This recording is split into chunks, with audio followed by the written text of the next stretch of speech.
Okay. Om Sadashivasamarambham Shankaracharya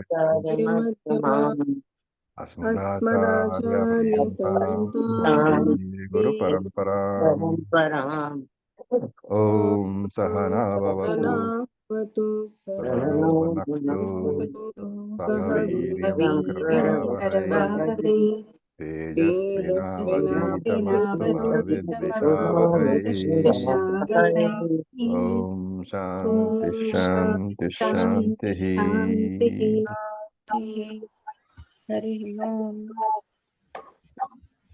So we are on the 112th verse number 1112 of Aparoksha Anubhuti. So we will chant. Please unmute yourself.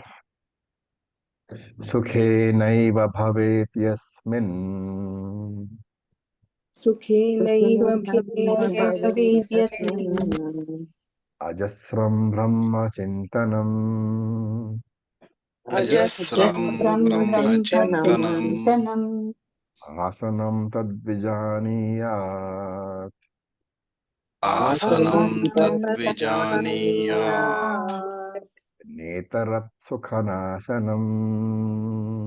Itarat Dukhanashanam. So you will recall we are doing the various angas of Vedanta, and we had completed 6 angas so far. So now we are entering the 7th anga. And you will also recall that the angas are not, matched to Yoga Sutra angas. They are different. The meanings are also different.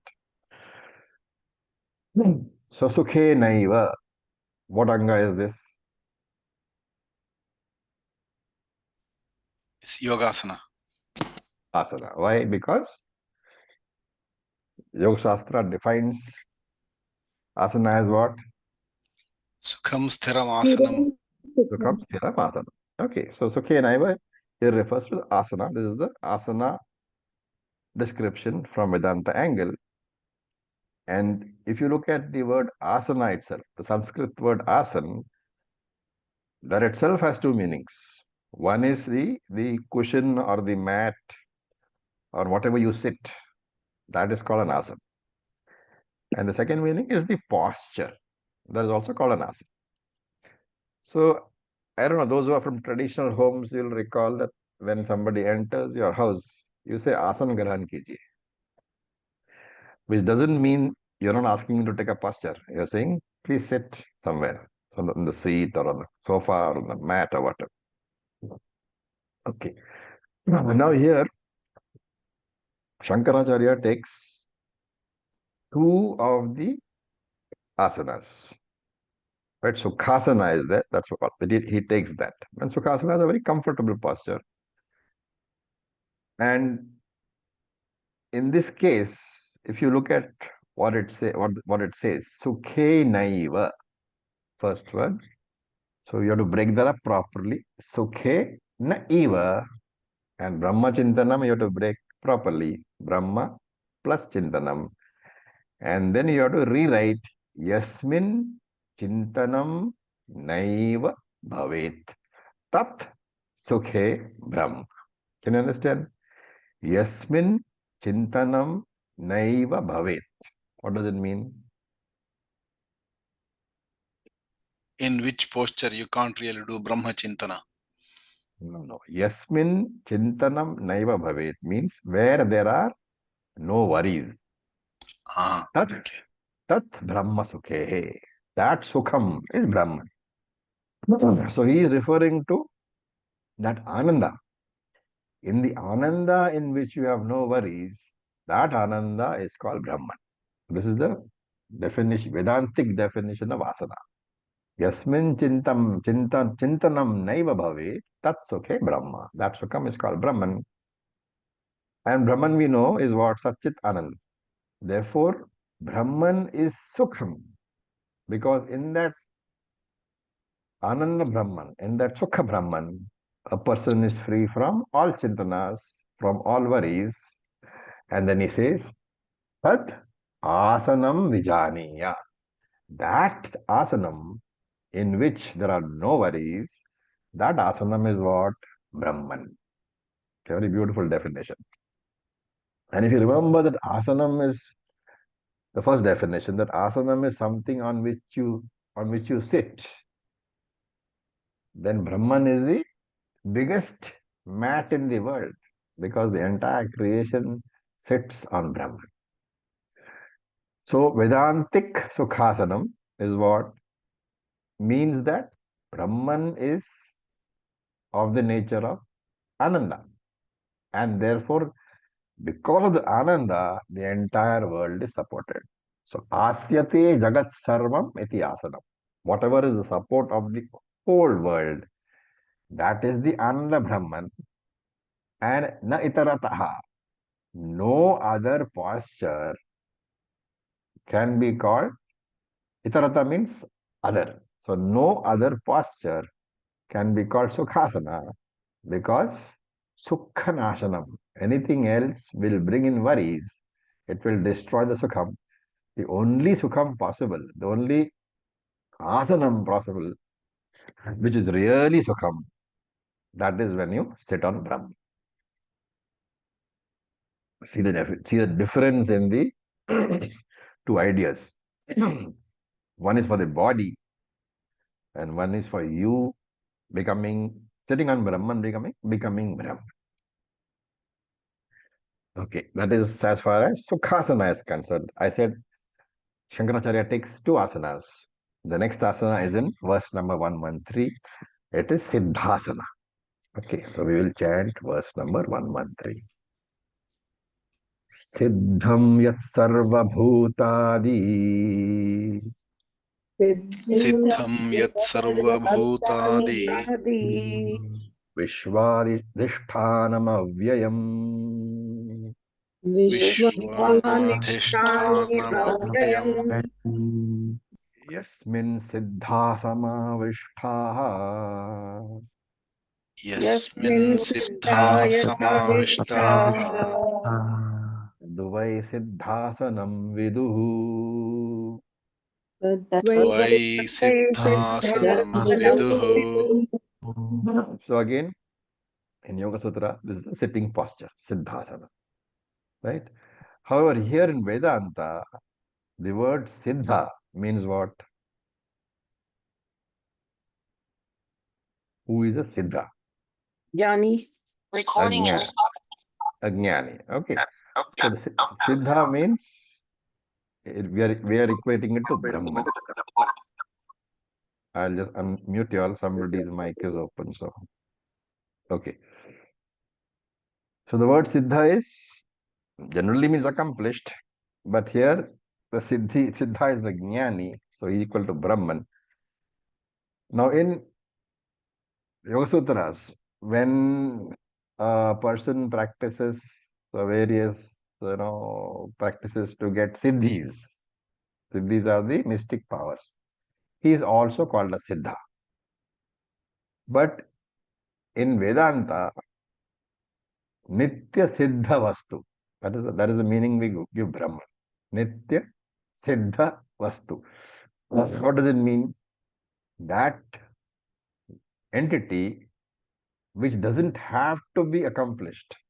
So Siddha can be taken as an accomplishment also. And Brahman is called Nitya Siddha Vastu because you don't have to accomplish Brahman. Right? Anything that takes an effort, that takes karma, that takes time to accomplish, that effort is called what? The effort to accomplish something is called what? Prayatna. The effort is sadhana. And therefore there are three things. Sadhaka, the person who is doing the effort, doing the sadhana to achieve something, and that achieved something is called sadhyam. Right? So normally you have a sadhaka doing sadhana to achieve sadhyam. And we generally think that therefore the sadhaka jnani does Sravanam, Mananam, Nidhyasanam. to accomplish Brahman. But now as advanced students, we know that that idea is only for the beginners. Why? Because you were Brahman, you are Brahman, you will be Brahman. There is nothing to achieve. And therefore Brahman is called Nitya Siddha Vastu.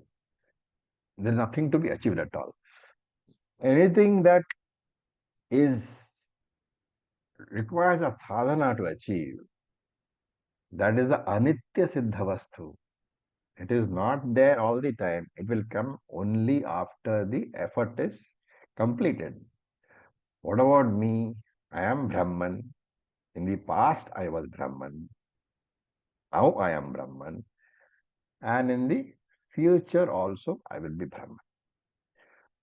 Remember that in the past, I did not know I was Brahman.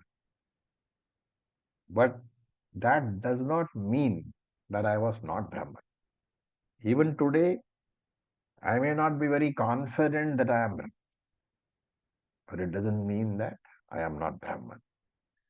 And in future, when my confidence is established, and I can say with 100% confidence that I am Brahman, nothing has changed. You have not become Brahman. You are always Brahman. Therefore, no traditional teacher will ask you to do any sadhana to gain Brahman status. Right? If you come across a teacher who says you do this sadhana and then you will become Brahman, the teacher is quite confused. And not only that, a confused teacher will always confuse the students also. What is the sadhana then?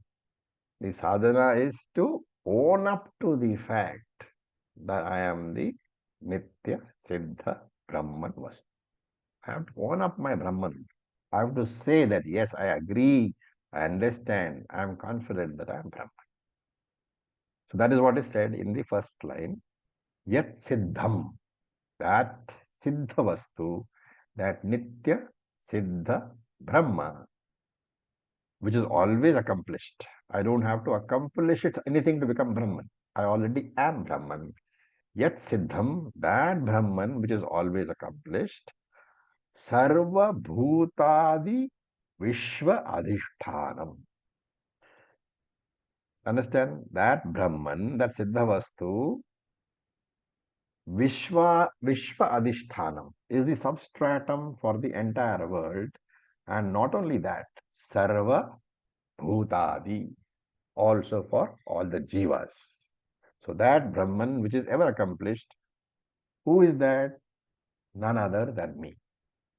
I, that ever accomplished Brahman, am the support, the substratum, the adhishthanam, not only for the world, but for all the jivas also. And avyayam. I am changeless. I cannot be exhausted. I don't become less. I don't become more. Right? So here, what have we done? If you look at the Siddhasanam word, we have, now this is a little bit of grammar, but it's unavoidable in this explanation. If you look at the word Siddhasanam, when you, with the explanation we gave, we have split that word as Siddham Asana, right? Asanam is the posture, is the noun, and Siddham is the adjective. So what you are saying is already achieved posture, already achieved Brahman. And already achieved when you are saying it is always there, always self-revealed, right? So it is this, in this meaning, they are saying that Brahman, which is already established, always established, it doesn't have to be accomplished. That Brahman is the substratum of the entire universe. Okay. So that also, so Siddhas, the Jnanis, are established in that Brahman. That is what is being said here. Now, when you say Siddha, not only does the word mean always accomplished, it is always revealed, it is always evident. The fact that you are Brahman, you may not know until Shastra tells you that you are Brahman.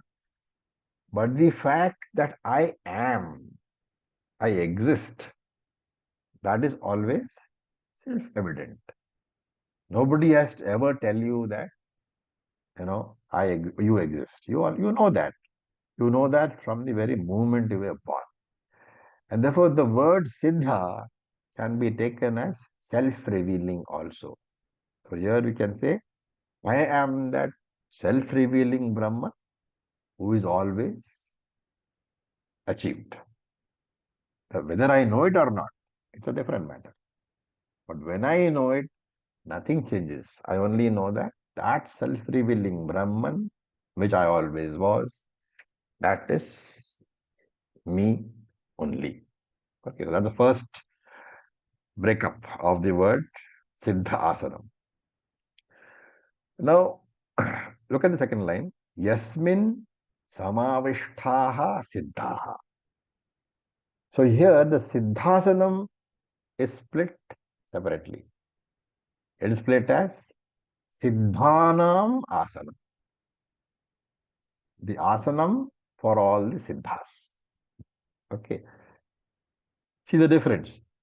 The first one was Siddham Asanam, self-revealing, always established asanam, which is Brahman, that I am. And here, Siddhanam Asanam, it is the support, the asanam for all the siddhas, for all the jnanis. So Siddhanam Asanam means where the jnani abides. Jnani is Brahmanishtha, he abides in Brahman. Now, here a question can arise. When I say that so and so is a jnani and Brahman is the substratum for that jnani, the question will come up. Why do you say that? Because Brahman is also substratum for ajnanis also. You cannot say that ajnani is not Brahman. What is the difference? Ajnani doesn't know at that time. Jnani does not know that he is Brahman.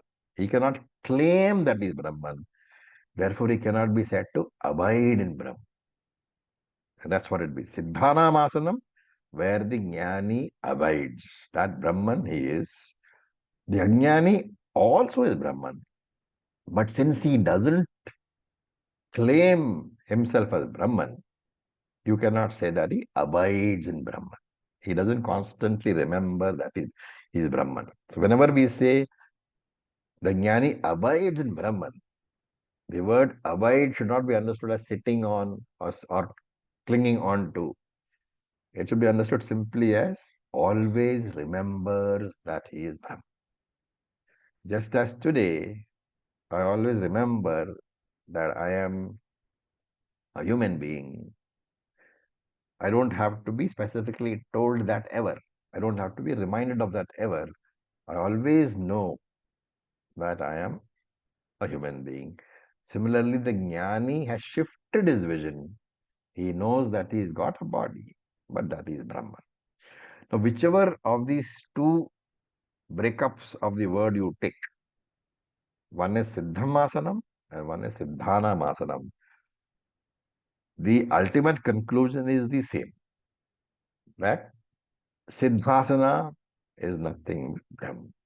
So the meaning given by Shankaracharya to Siddhasana is Brahman only, not a sitting posture. Now we look at verse number 114. We will chant. Please unmute yourself. Yanmoolam sarvabhutanam Yanmoolam sarvabhutanam Yanmoolam chitta-bandhanam Yanmoolam chit-bandhanam Moola-bandha-sada-sevyaha Mulabandhas sadasevyaha Yogyo Sauraja Yoginam. Yogyo Samraja Yoginam. So we are now taking the bandhas. Here it is Moola Bandha. So I will not, get into the details of what Moola Bandha is. All of you are yoga practitioners.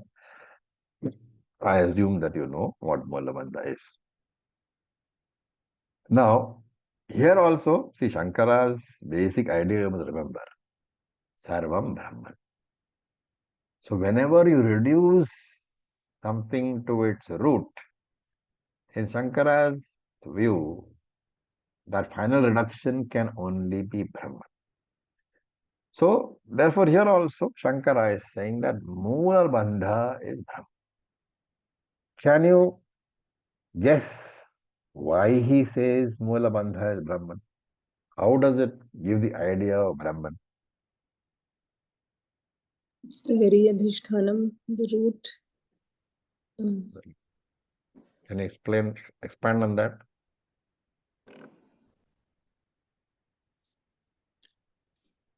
Look at the word Moola Bandha. Moola means root. Moola refers to root, and so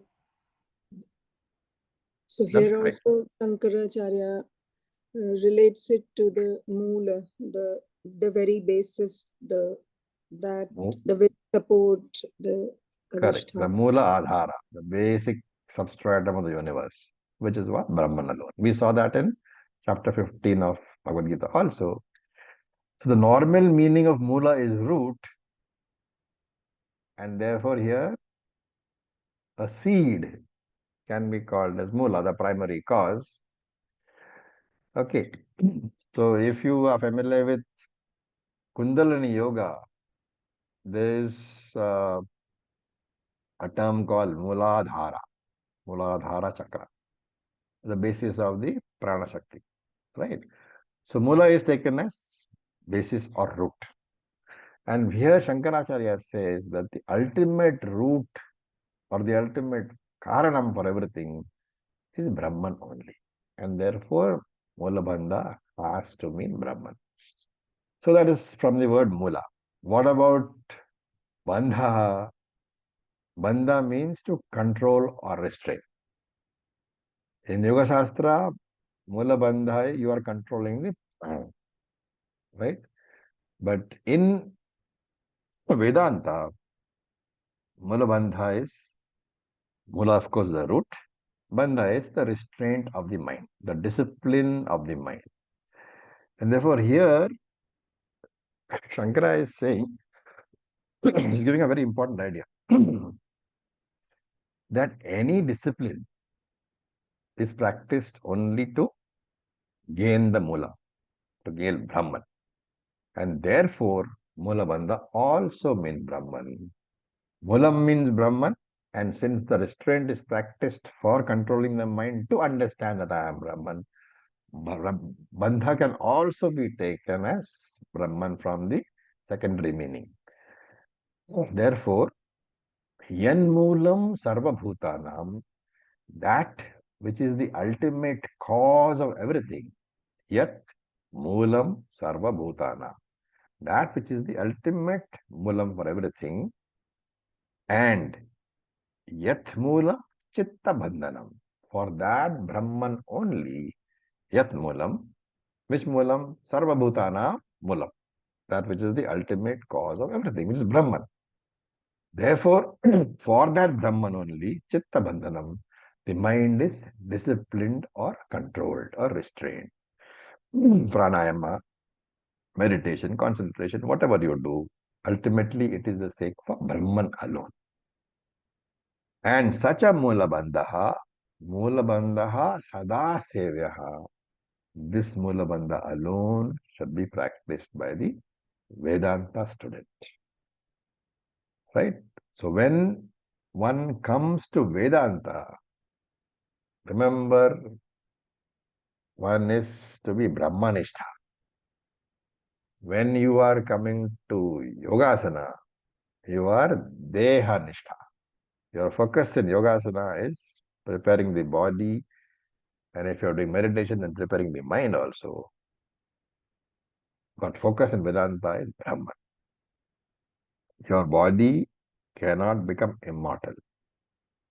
We all know the 6 doshas are there, the changes are there, Shadvikaras are there. Old age cannot be conquered by yoga.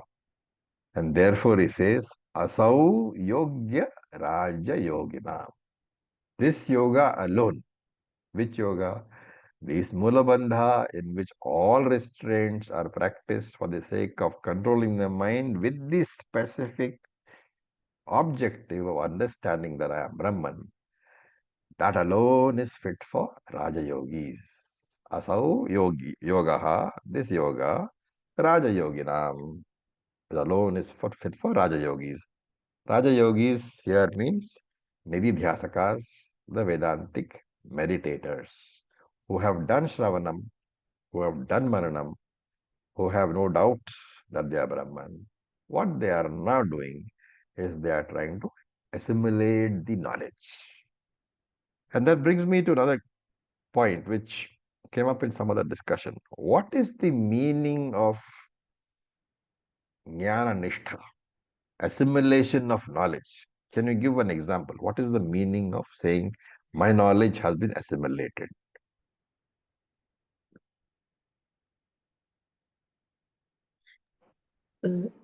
For the one whom the knowledge has been assimilated, that person will not be troubled by the daily. Fair enough. More mundane example.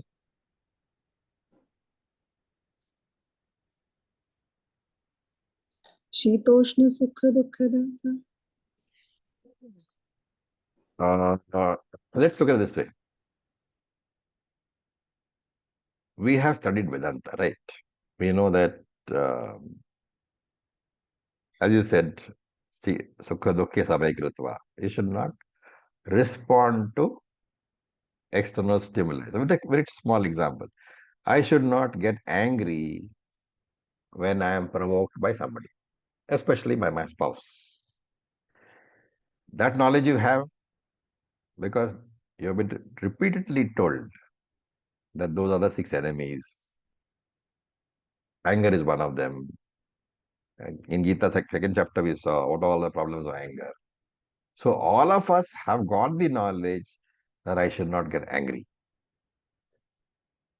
How many of us never get angry?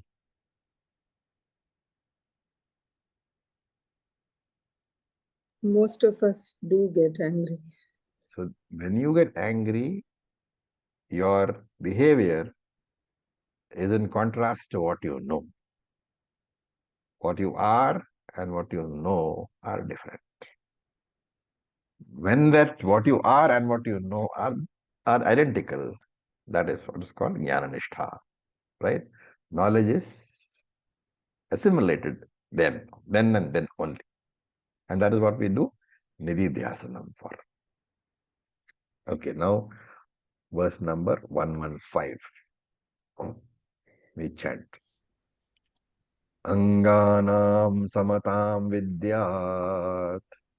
Anganam samata vidyat. Same brahmani linatam. Same brahmani linatam. No chainaiva samanatvam. Sorry, no chainaiva samanatvam. No No chennaiva samanatvam. Richatvam shushka vrikshavat. Rajatvam shushka vrikavat. So this is the next anga. What is it? Anganam samatam. What does it mean? It's talking of samartvam. Not of the mind. He's talking of deha samyam. Right? Anga, parts of the body. So deha samyam is the equilibrium of the body. And Krishna talks about this in chapter 6 when he says, keep the head, the neck, and the back in one straight line. That is called Deha Samyam, right? And any yoga text, it will talk to you about Deha Samyam in different words, keeping the spine straight, making sure the body doesn't, sort of hunch, making sure that the spine is in line with the head, and so on and so forth. You're supposed to sit vertical. Why? Because the right posture makes it easy to breathe properly, and proper breathing makes it easy to focus on the mind and control it. This is the idea from the point of Yoga Shastra. Now, Shankaracharya says, Deha Samyam simply means seeing all the angas of the body as Brahman alone. Again, Shankaracharya brings it everything down to Brahman. When you look at your body, don't think that I've got a head and I've got a throat and I've got a spine and I'm doing Padmasana and sitting in straight posture. No. Idea is everything is Brahman only. Seeing all the angas of Brahman is Deha Samyam. We have seen this in Bhagavad Gita chapter 5. Vidya Vinaya Sampanne Brahmane Gavi Hastini Shuni Chaiva Shopakye Cha Pandita Samadarshinaha.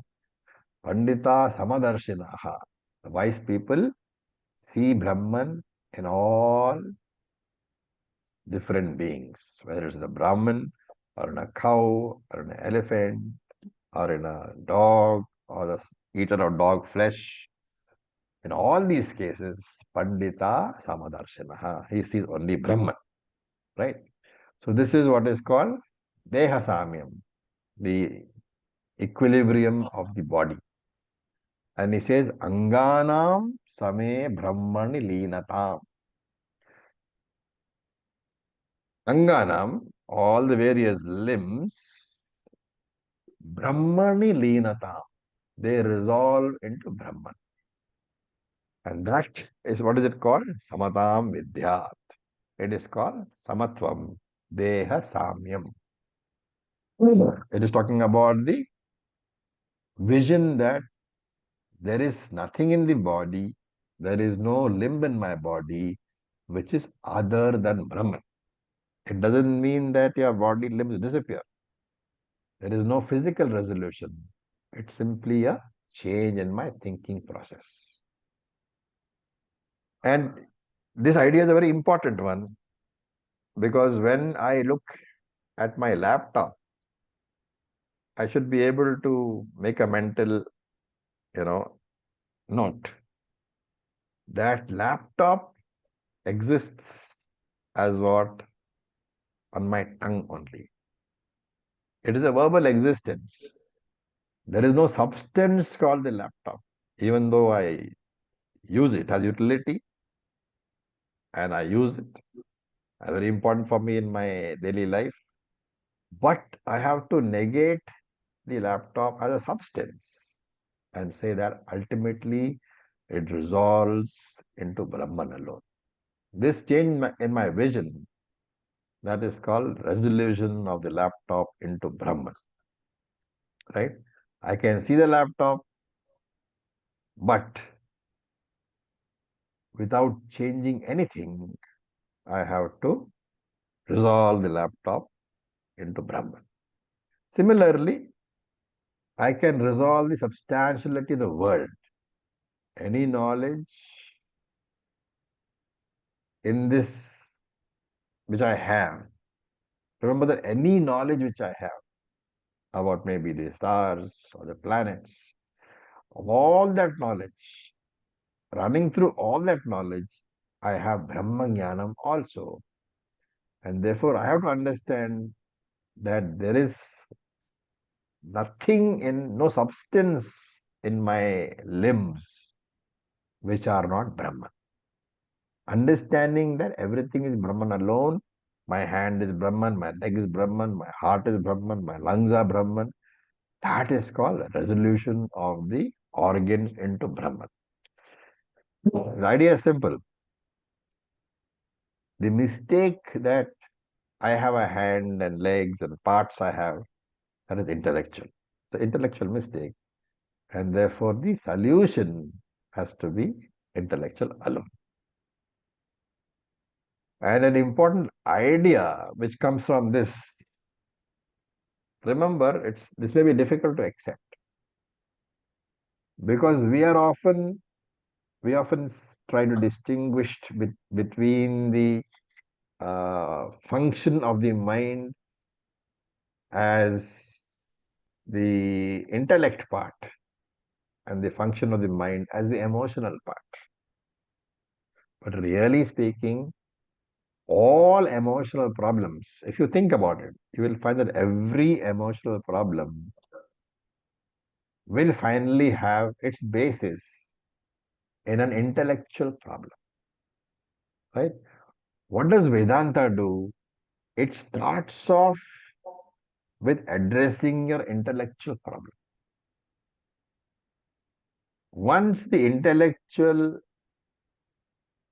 training is over, your intellectual problems are sorted out. But the emotional problems are deep rooted in the subconscious mind.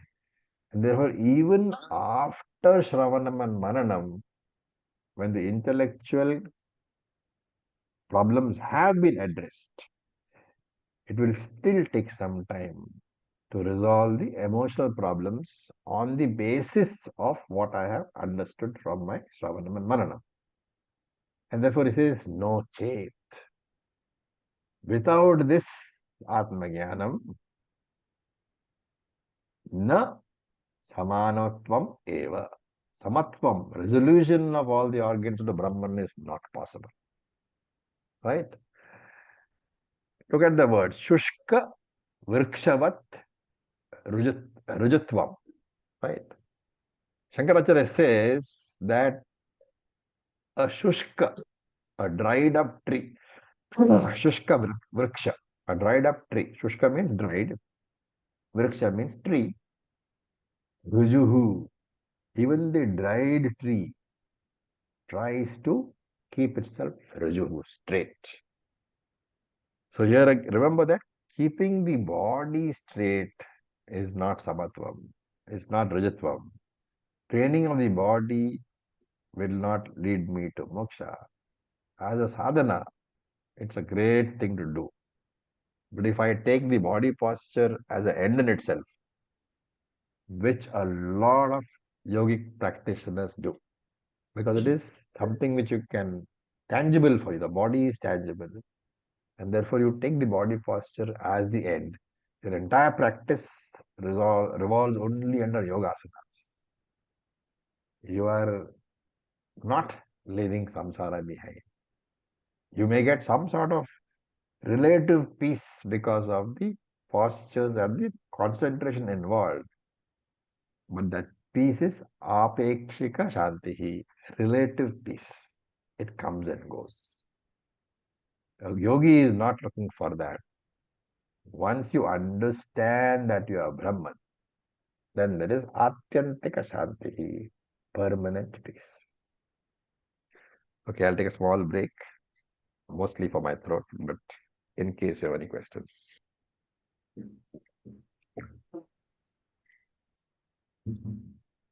Acharya ji, I've been wondering if Shankaracharya ji and Patanjali were contemporaries. So Shankaracharya is comparing to the Patanjali Yoga Ashtangas, or Good question. why otherwise is he? It could be independent, right? The comparison we are doing. But Okay. nowhere in this book, in this text, has he talked about Yoga Sutras. But he is giving certain, what you call, ideas. And we have seen those ideas in Yoga Shastra also. So we are doing the comparison. Ji, okay. Okay, now we look at verse 116. Drishtim Jnanamayim Kritva Drishtim दृष्टिं ज्ञानमयीं कृत्वा Pashed Brahmamayam Jagat Pashyat पश्येद् ब्रह्ममयं जगत् Sadrishtif Paramodara Sa सा दृष्टिः परमोदारा Nanasagravalokini Na नासाग्रवलोकिनी Nasagra Avalokini.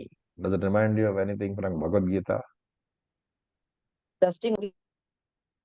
Sorry? You don't remember anything from Gita? Samprekshya Nasikagram Swam. This is Chana Valokayan. Where does it come? Yes. In Chapter 6 now. in chapter 6, the 13th verse. Okay, so that's how we are doing the comparison. And this is what, therefore, this is the stability or the direction of your vision. Then why do we take the eyes here? Because as sense organs, the eyes are one of the most powerful ones. And Yoga Shastra says that eyes should be directed in between the eyebrows. Krishna also said that. Sparshan kritva bahir bahyan chakshush chaivantare bhruvoho. Directed in between the eyebrows. Sampreksha nasikagram swam. Towards the, as if looking at the tip of your nose. And Dishashan Avalokayan. Do not look in any other directions. That is practically what Shankara is saying here, almost repeating.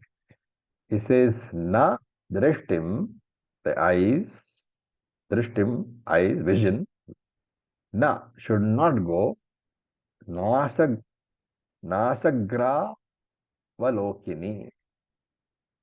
So, look at the complete turnaround that it does. Na nasagra valokini drishtim. So, the words nasagravalokini drishtim, this is directly to be correlated to samprekshya nasikagram swam. Krishna says in Bhagavad Gita that your eyes should be directed downwards towards the tip of your nose, as if looking at your nose. And Shankara says, na.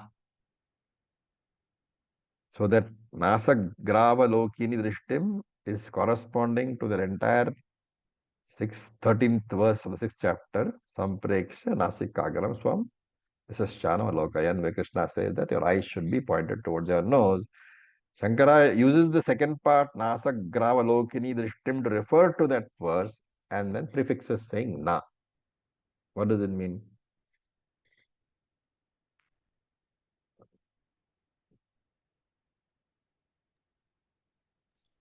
That is not where you focus your eyesight. That's what he says. He's Into the saying tip of the that nose. directing the eyes at the nose is not required for a Vedantic student. So this, what do you call, drik, or the drishti, the drik sthiti, the what do you call, focus of the vision, the direction of the vision is not related to your eyes at all. That's why he says na, no, na drishtim. You do not require all that. And in this verse, he gives two definitions. Be aware of Brahman in and through all the transactions which you are going through.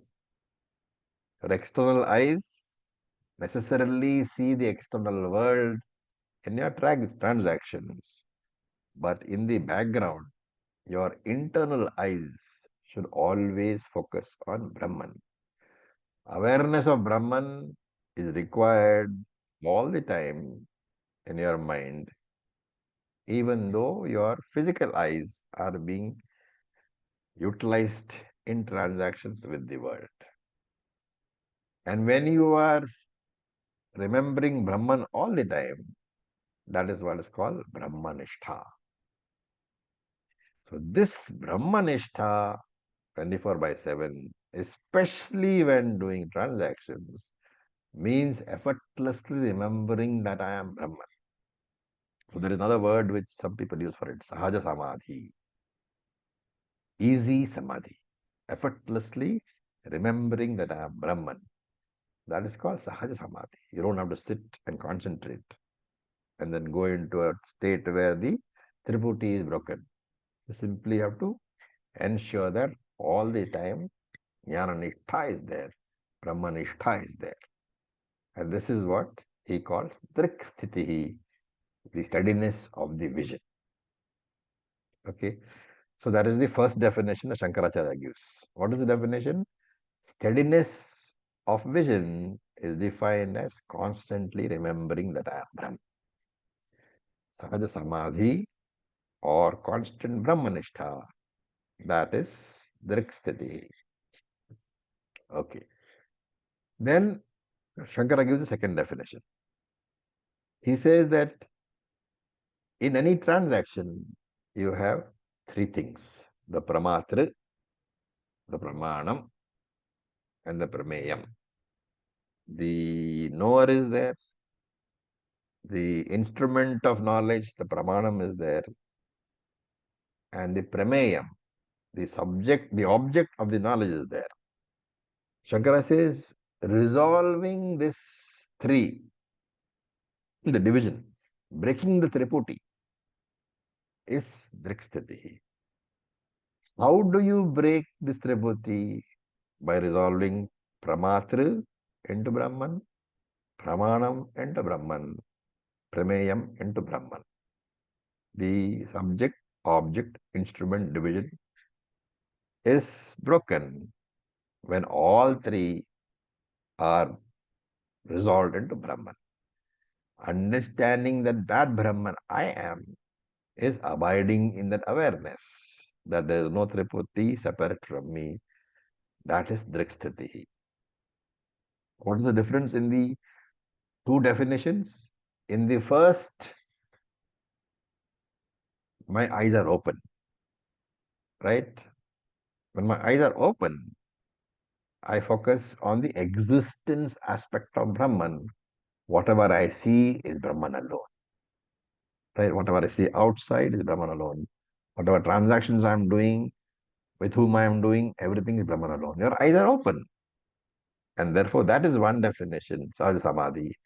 In the second definition, you are sitting in meditation. Your eyes are closed.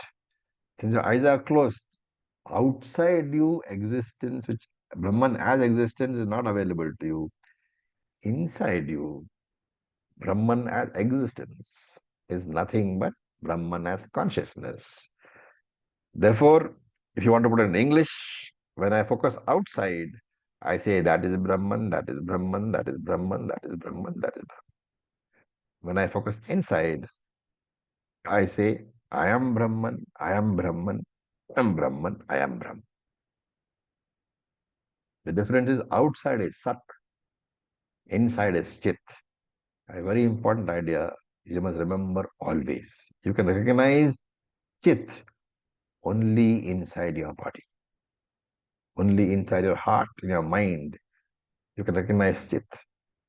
And outside, you cannot recognize Chit. You can only recognize existence principle. The consciousness principle can be recognized only inside you. So initially, when you begin Vedanta, it is closed eye meditation. For an advanced student, it is open-eyed meditation. Everything is Brahman alone. And so he says, Drishtim Jnanamayim Kritva. Let that drishti, that vision of yours, let that be on the foundation of Jnana. Even if I see a bangle, a chain, and a ring, I must remember Vacharambhanam Vikaro Namadheyam. All these have only a verbal existence on the top of my tongue. The substance is gold alone. All ornaments are nothing but Namarupa, Mithya. Gold alone is Satyam. And therefore he says, Pashyed Brahmamayam Jagat. Brahman is the only Satya Vastu. And Jagat is what? Brahmamayam. A product. Namarupa. Jagat is Mithya. Sadrishtihi Parama Udara. That vision, that Brahma Satyam Jagat Mithya, Parama Udara is the highest and noblest vision. Nasagra Valokini, not the focusing of the eyes towards your nose. That will not help at all. Wherever the mind goes, you have to train yourself. Wherever the mind goes, wherever the eye goes, you will see Namarupa, but you have to train yourself to recognize that Namarupa as not distinct from Brahman. Right? In Yoga Shastram, we say that close your eyes and withdraw eyes and mind in meditation. In Advaita Vedanta, we say, don't need to do that. Allow the eyes to function, allow the mind to function. They will function only in their respective fields. But whatever you see, extract the essence from whatever you see. What is the essence? Brahman alone. And therefore, there's a beautiful line in Drig Drishya Viveka, which we did quite some time back. Yatra yatra manoyati, tatra tatra samadhayaha. Wherever the mind goes, remember it is nothing but Brahman with different names and forms. In Yoga Shastram, you have to have Chitta Vritti Nirodha. Whenever I, as a yogi, contact the external world, there is Chitta Vritti, there are thoughts. I need to withdraw. Therefore, I go to my cave and I withdraw. This is the way a Yoga Shastra yogi functions. He is afraid of the world. He needs to be alone. The Vedantic, you put him in Bindi Bazaar, you put him in Crawford Market, he is at home. You put him in the Himalayan cave, he is at home. For him, the vegetables in the market are Brahman. The vegetable vendor screaming ahead of is Brahman. The mountain or in the cave, when he goes to the cave, the mountain and the rivers, they are also Brahman alone. That is the mark of a Vedanta. With this, we'll stop for today. Any questions?